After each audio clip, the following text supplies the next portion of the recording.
Bueno, vamos a continuar con la actividad de hoy. Hemos oído ya a las ponencias del doctor Conde y la doctora Susana, donde se hablaba de los aspectos académicos.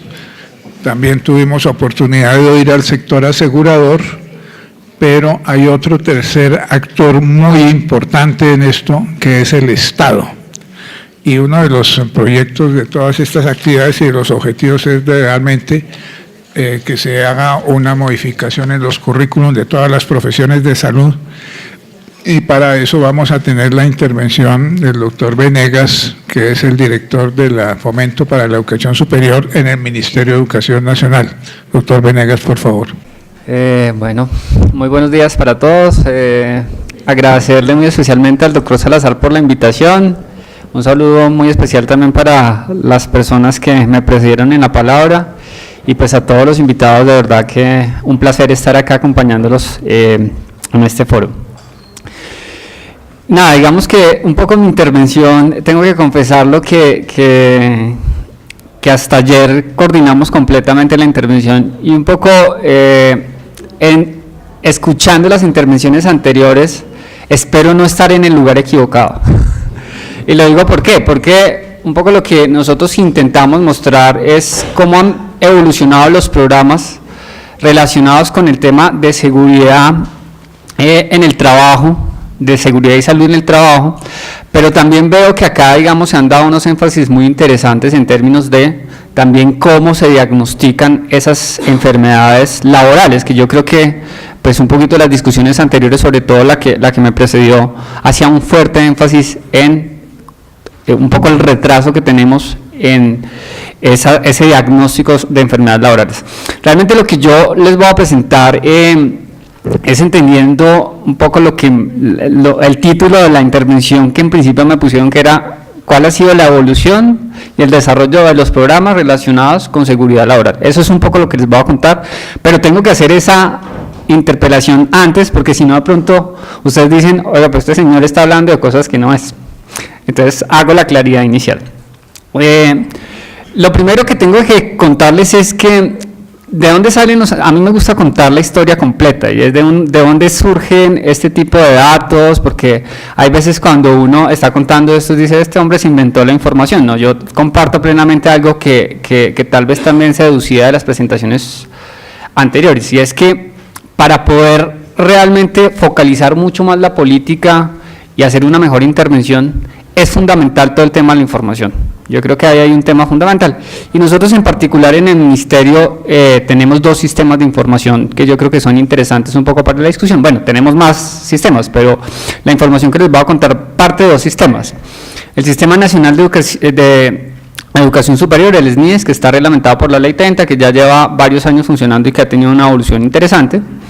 Y el Sistema de Información de la Educación para el Trabajo, y ahí creo que es el primer punto de partida sobre, espero no estar en el lugar equivocado, porque además de lo que les voy a mostrar de educación superior, tal cual está reglamentado en la Ley 30, también traje algunos análisis que muestran qué está pasando hoy en algo que es un mundo completamente abierto y que es un poco más complejo de reglamentar, que es la formación para el trabajo y el desarrollo humano. Un poco basado, por supuesto, en lo que hace el SENA, pero en ese mundo que es gigante. Hoy estamos hablando de cerca de 4.000 instituciones que hacen formación para el trabajo y que de una u otra forma están haciendo programas para seguridad laboral, para vincular gente para seguridad laboral. Entonces digamos que tengo que hacer esas claridades iniciales. Y el análisis busca un poco pues contarles cuál es el estado hoy de lo que está pasando, digamos en términos de los niveles de formación en que estamos formando, en estas áreas en particular, en dónde está concentrada la oferta, y ahí ya yo comienzo a decir, probablemente no estoy tan fuera de la lógica, porque ahorita se hablaba un poquito de la concentración que hay en Bogotá de las enfermedades laborales, del diagnóstico de enfermedades laborales, que tiene que ver un poco también con cómo está la oferta. Es que yo creo que acá casamos un par de cosas interesantes, porque finalmente, claro, se puede diagnosticar más porque adicionalmente en las empresas hay más gente que pueda trabajar este tema, y yo creo que eso es fundamental. Entonces también les quiero contar un poquito ese tema. Quiero también mostrarles algunos datos de qué pasa con la vinculación laboral de esas personas que hoy se están graduando de esos programas relacionados con todo el tema de seguridad en el trabajo, y de seguridad y salud en el trabajo, que es lo que está pasando hoy, porque eso también explica algo que las personas que me antecedían también decían, y es que tal vez el doctor decía que hay unos salarios bajos también en esto, hay que revisar un poquito también el tema de cómo está la vinculación de esas personas, no solamente en términos salariales, que les voy a mostrar algunas cifras, sino también en términos de la vinculación laboral, entendiendo que tal vez es uno de los sectores menos informales que podemos encontrar. Hay una formalidad bastante fuerte relacionada con otros sectores. Por supuesto que dentro del sector, uno se mira siempre dentro del mismo sector, pero cuando uno mira la generalidad, pues dice, veamos que acá hay una formalidad mucho más alta y una vinculación mucho más alta. Entonces, no más carreta, les voy a contar ahora sí sobre las cifras que tenemos. Lo primero que quiero contarles acá, y pues acá esta información se las voy a compartir. Lo primero que intentamos hacer fue un ejercicio para intentar revisar cuál era la oferta de programas relacionados con estas dos palabras, con seguridad y salud en el trabajo en Colombia. Y pues eso es un análisis un poco más detallado, porque en general pues las personas que han trabajado un poco el tema de educación y ese tipo de cosas, saben que uno clasifica por área de conocimiento, y en el área de conocimiento hay un área particular que tiene que ver con todos los temas de salud, pero eso es muy grueso, y por eso yo digo que hice esta especificidad, hice la particularidad de programas relacionados con seguridad y salud en el trabajo. Y en esa lógica, lo primero que uno puede entrar a revisar, que llama mucho la atención, es que gran parte de la concentración de estos programas está en el nivel tecnológico. Yo creo que esa es la primera cosa que yo quiero llamar la atención. Y un segundo elemento que quiero resaltar en esa gráfica, si ustedes se dan cuenta, digamos, uno mira, y para el 2015-2016 hay 28 programas relacionados con seguridad y salud en el trabajo en el nivel tecnológico contra 16 en el nivel universitario. Vale la pena hacer la claridad, porque yo también aprovecho para hacer un poquito de pedagogía en estos escenarios, y es que de acuerdo con la Ley 30, la educación superior en Colombia está compuesta por la formación técnica profesional, tecnológica universitaria y la formación posgradual, que incluye las especializaciones, las maestrías y los doctorados. En este caso, digamos, lo que podemos ver es el panorama general de cómo se comportan los programas. Otro elemento que llama la atención es la evolución, que yo creo que también era una de las invitaciones que me hacían pues, a la conferencia, y es, en general sí se nota que hay una evolución, y si uno separa en el 2010 versus lo que está pasando en el 2016, se da cuenta que se han duplicado los programas relacionados con el tema de seguridad y salud en el trabajo. Digamos, en parte, esto tiene que ver con la normatividad y con los ajustes normativos que se han venido dando. Pues no voy a calificar, pero podría ser una buena noticia en términos de que por lo menos estamos llegando más profesionales para el tema. Si uno mira, y esto para nosotros también es interesante, ¿dónde está concentrada la oferta en términos del tipo de institución? Y acá el crecimiento más interesante se da en las instituciones de educación superior privadas. Ahí es donde se está incrementando.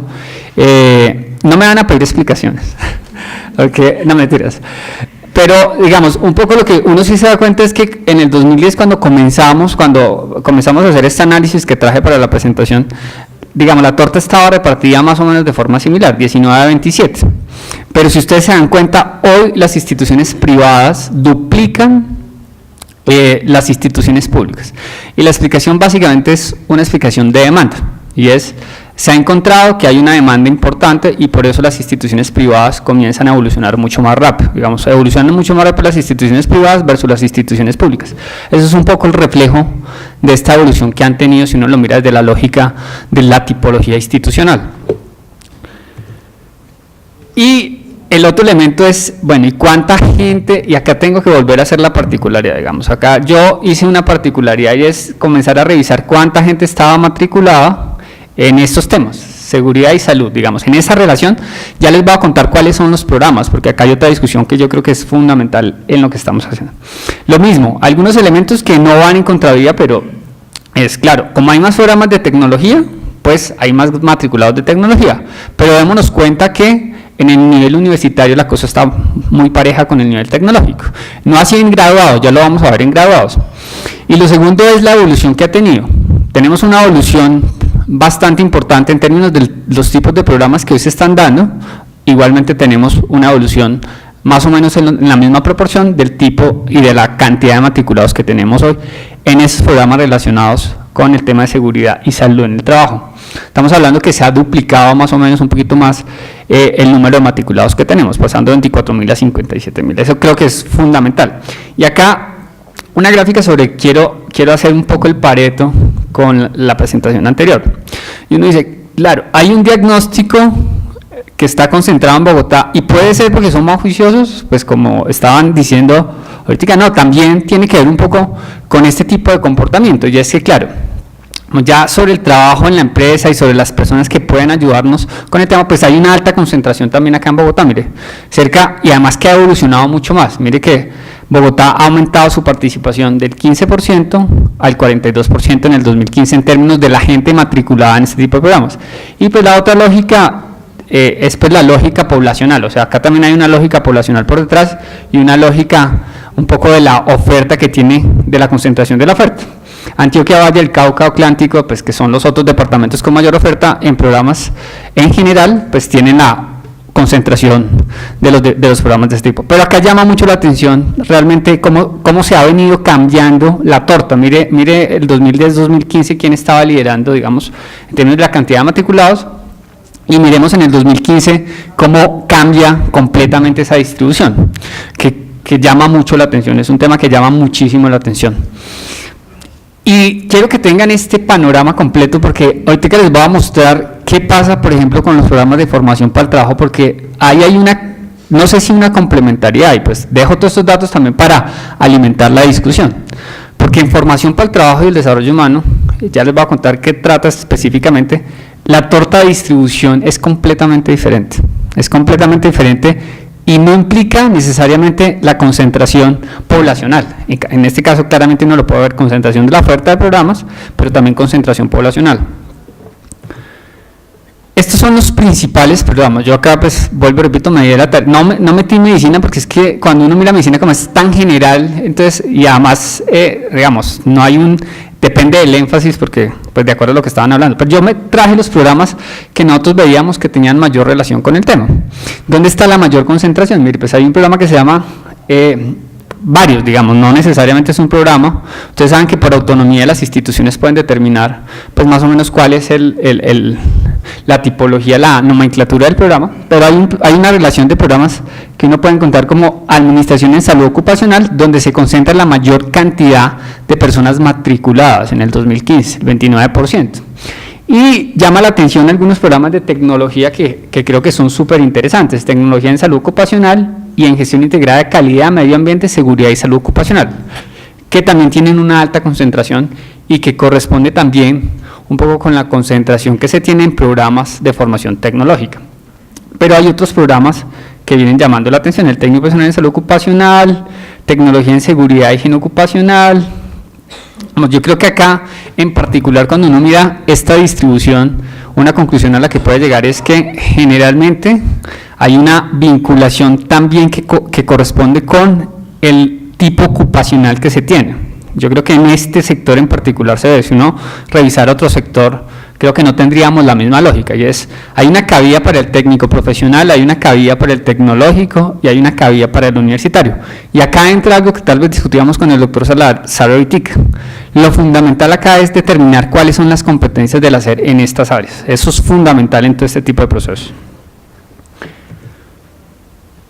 Esto es la lógica de cómo se están graduando, porque yo les mostré la lógica de matrícula, pero también quiero mostrarles la lógica de realmente qué sale al mercado, qué es lo que está saliendo hoy al mercado, y pues corresponde un poco con la lógica de los programas, pero llama la atención algo, que también quiero resaltarlo, y es, démonos cuenta que el nivel universitario ha venido evolucionando. El reporte para 2015 casi se duplica en términos de, se triplica, no, yo creo que 5 veces más o menos lo que teníamos en los años anteriores, ¿sí?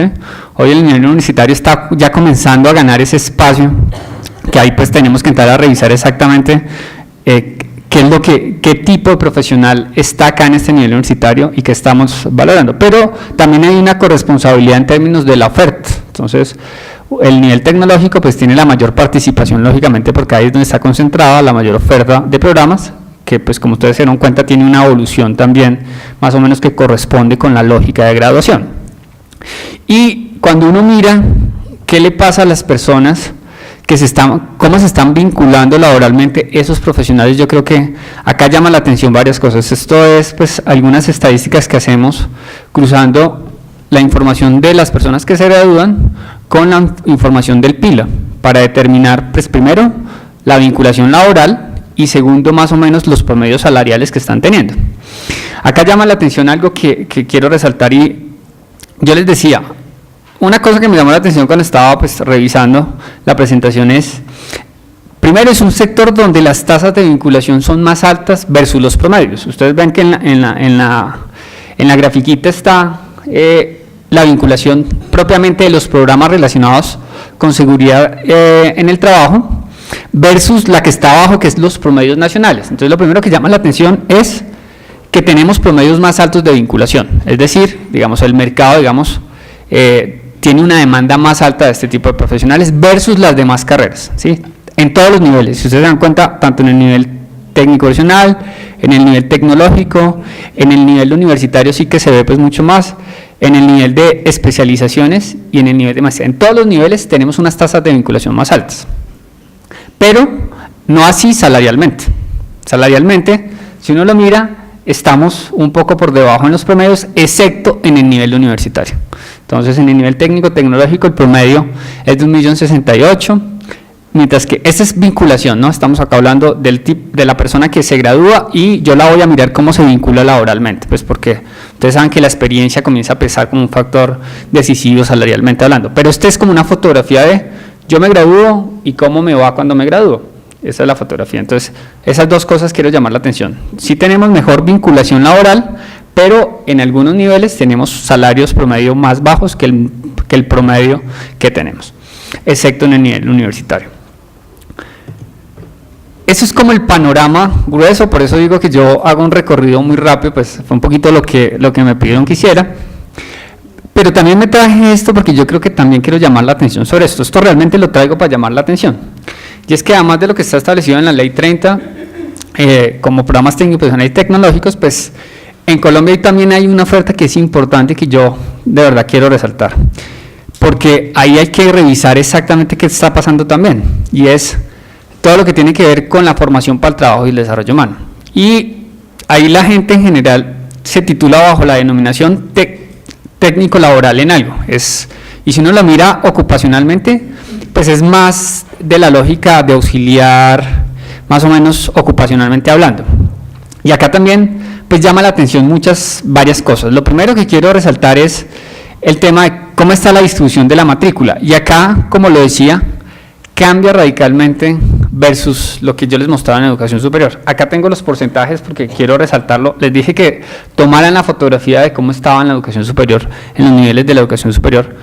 Y quiero que miren y revisen cómo está en este tipo de formación, que cambia completamente la distribución. Si ustedes miran en el año 2016, miren este tipo de distribución que era completamente diferente a la que teníamos en la educación superior. Es decir, pasan varias cosas.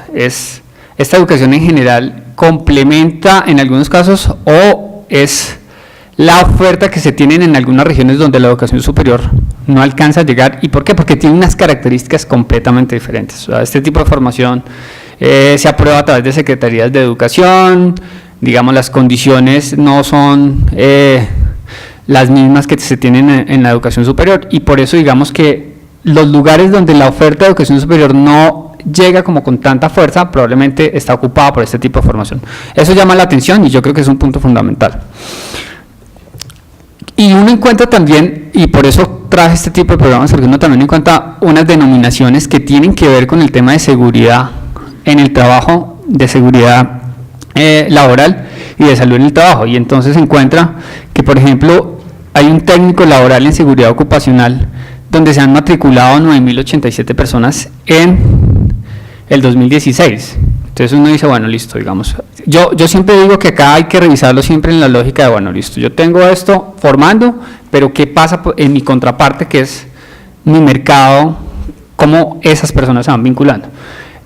Hay un técnico laboral también en seguridad ocupacional, que es el 7%, un técnico laboral en seguridad industrial, un técnico laboral por competencias en seguridad ocupacional, pero en general acá mire que hay unas denominaciones muy parecidas, casi todas más o menos van en la misma lógica en términos del proceso de competencias que se genera, pero me llama mucho la atención pues esta oferta también acá y la dejo también para la discusión. Y este es como el panorama en términos de certificados, que también acá una cosa era la forma como estaba la matrícula y otra cosa es la forma como está ya la certificación. Acá en este tipo de programas no se titula sino se certifica. Y acá también hay una concentración bastante dispersa en el territorio, un poco en la lógica de complementariedad. Esto es un panorama de cifras. Yo realmente un poquito lo que en la lógica de la presentación y un poco el título de la presentación traje una lógica de cifras, pero acá hay varias cosas que quiero concluir en la presentación. Primero, yo creo que es válido el ejercicio y la discusión en términos de, digamos, yo creo que en educación siempre uno lo que quiere son programas pertinentes donde la gente al final tenga oportunidades. Yo creo que en general la educación al final uno tiene que cumplir la expectativa productiva de las personas, ¿sí? En diferentes aspectos, económicos, sociales, lo que sea, pero siempre se debe cumplir esa expectativa. Y yo creo que en este sector en general hay unas necesidades fundamentales, pero que tenemos que ir identificando todo. Yo creo que los diagnósticos anteriores mostraban que realmente acá hay una necesidad gigantesca. Y esa necesidad gigantesca de una u otra forma tiene que reflejarse también y tiene que dar señales hacia dónde debemos formar, cuáles son las señales que debemos dar al sistema para que puedas formar. Y hay señales que se dan, como ustedes lo ven, automáticamente. Por ejemplo, el hecho de que si hay una mayor demanda, pues por ejemplo aumenta rápidamente la oferta en la universidad privada. Digamos, yo creo que eso es una reacción rápida que el mismo sistema tiene, pero también es fundamental las señales que podamos dar pues en este tipo de escenarios y en este tipo de discusiones con expertos donde nos permite decir, la discusión debería ir por ahí y el tipo de señal que yo tengo que dar es esto. Entonces, cierro con esos dos elementos porque yo creo que es importante en la lógica de la discusión que se está dando. En verdad, pues agradecerle al doctor Salazar por la invitación. Espero no haber estado en el lugar equivocado de verdad y pues haber aportado un poco siempre a la discusión. Yo creo que a estos espacios nos encanta estar, por eso hicimos el esfuerzo de estar en este escenario, porque creo que son escenarios fundamentales donde tenemos que recoger las discusiones y tenemos que aportar a las discusiones. Muchas gracias de verdad. Muchas gracias, doctor Vanegas. Ahora también ya vimos al Estado, ya vimos a la academia, vamos a ir ahora al sector asegurador, para lo cual entonces tenemos ahora una presentación de la doctora Mónica Bernal, que es una funcionaria de la Famisanar. Doctora Mónica. Bueno, buenos días nuevamente. Agradezco al doctor Salazar la invitación a Famisanar EPS a participar en el foro. Considero que estos espacios donde cada uno de los actores presenta sus puntos de vista y trata sobre diferentes tópicos son enriquecedores para todos nosotros. Al igual que la presentación anterior, traigo un enfoque totalmente diferente al que presentaron inicialmente, pero lo enlazo creyendo contribuir un poco a que el sistema de riesgos profesionales tiene bastantes retos, pero en el posconflicto nos generan unos mayores. Entonces, básicamente, quiero mostrar inicialmente a qué estamos enfrentados. El posconflicto es un tema del que todos estamos oyendo hablar. Leemos en periódicos, leemos en revistas, en estudios especializados, de qué es lo que espera la gente que va a reintegrarse nuevamente a sus lugares de vivienda, de trabajo, a sus relaciones de familia y de sociedad. El conflicto armado fue catalogado por el Programa de las Naciones Unidas para el Desarrollo de Colombia como el principal obstáculo para el desarrollo del país.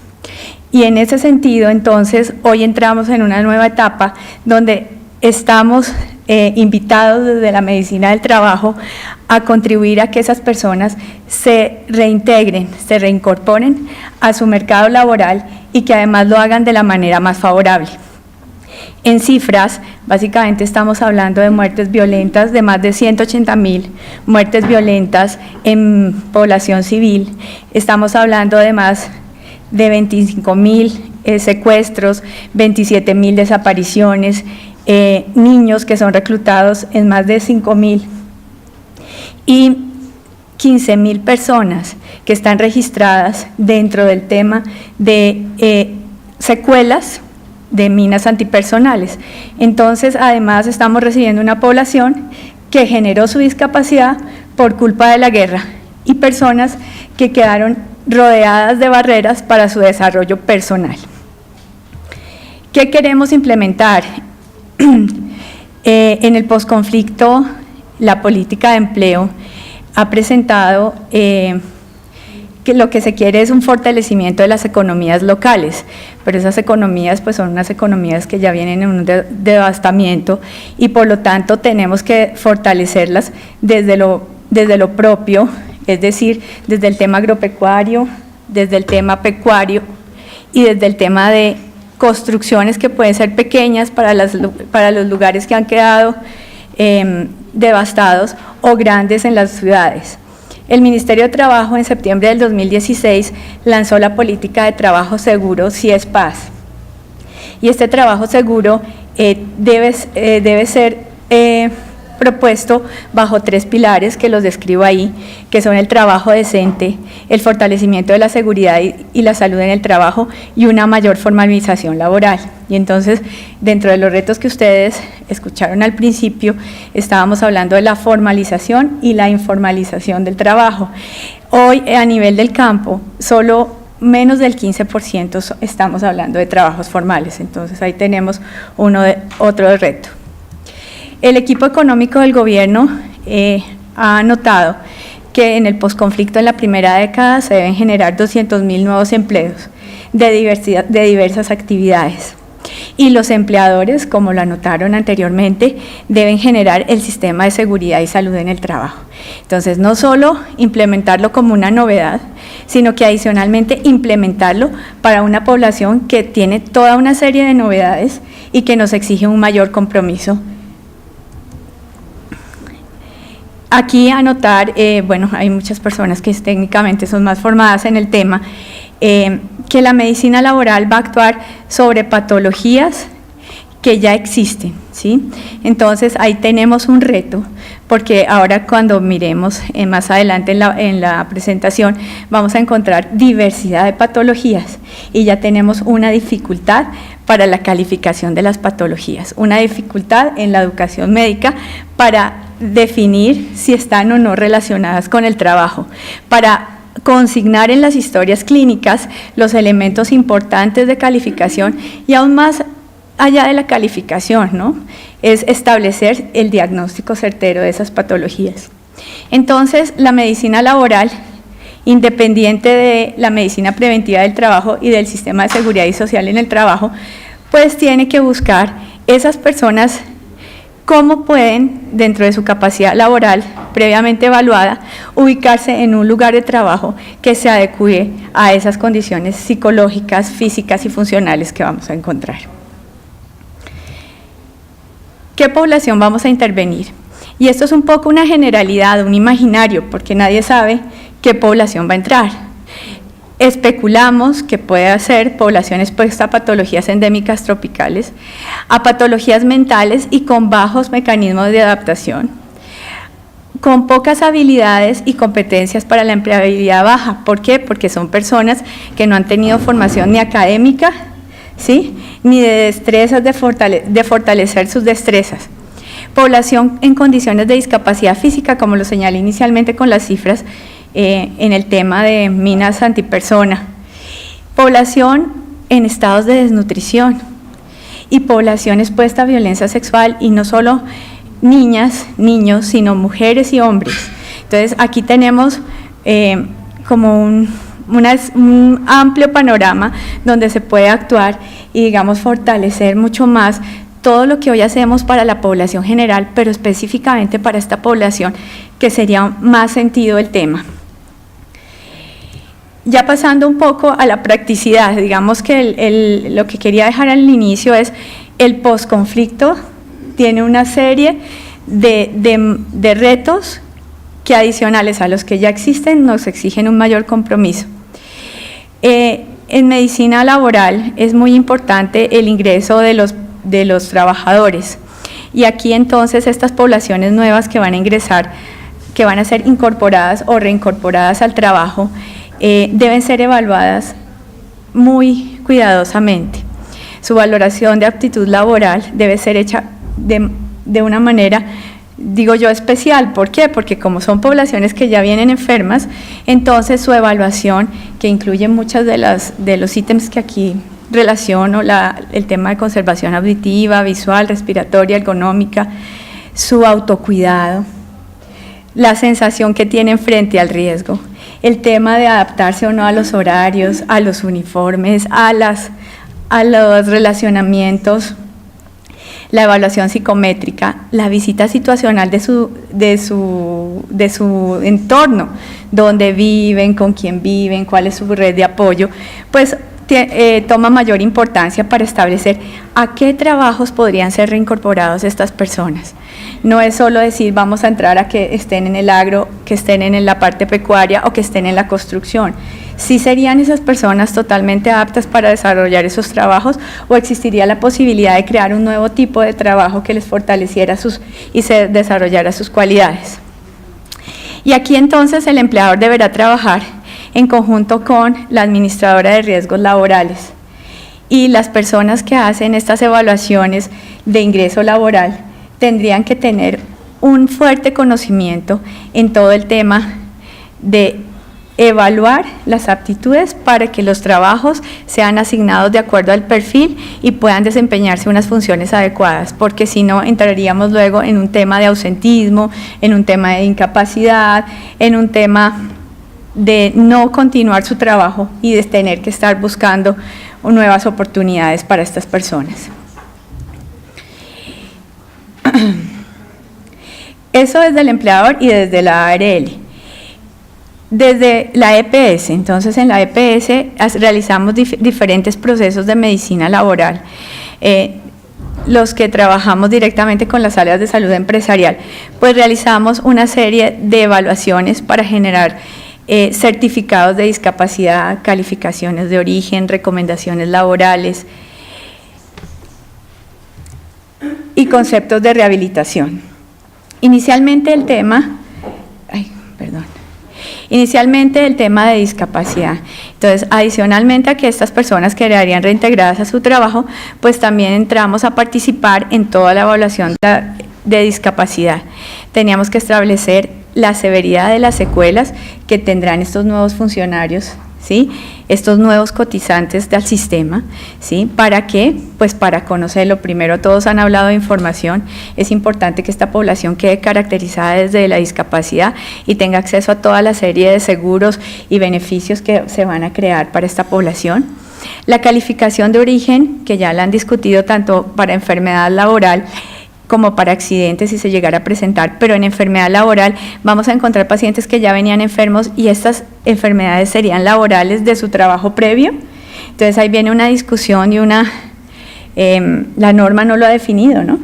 Personas que ya vienen con secuelas de una actividad que desempeñaban y podrá tener un enfoque a favor o un enfoque en contra. Las recomendaciones que tienen que ver igualmente con el tema de la incorporación y reincorporación a los trabajos, promover que esas habilidades residuales que estos pacientes, que estos usuarios tienen, recobren y puedan ser no llevados a minusvalía, sino llevados a que fortalezcan en actividades en las que se puedan desempeñar, y ahí volvemos a trabajar mucho con la ARL, y el tema de acompañar todo el proceso de rehabilitación desde la parte de gestión clínica para que esa persona se reincorpore al tema laboral, familiar y social. En cuanto a los conceptos de rehabilitación, también nosotros desarrollamos este tema y es importante aclarar que en este momento las poblaciones que van a ser reintegradas o reincorporadas, no se ha definido cuál va a ser el tema a nivel de su reclamación pensional. Entonces también sería otro aspecto que tenemos que esperar para poder trabajar. Básicamente esos son como unos tópicos, aunque no en profundidad, pero creo que son en la práctica los elementos que vemos en las aseguradoras a diario.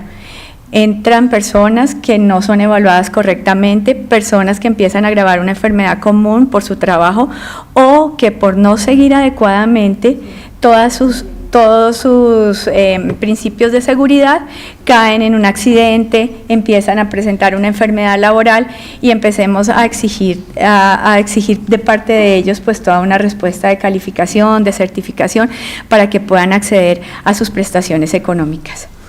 Les agradezco y les dejo con esta frase que me parece muy importante. Derribar y destruir es muy fácil. Los héroes son aquellos que construyen y trabajan por la paz. Entonces espero que trabajemos por la paz en conjunto con las aseguradoras, con los fondos de pensiones, en general con la academia, y gracias.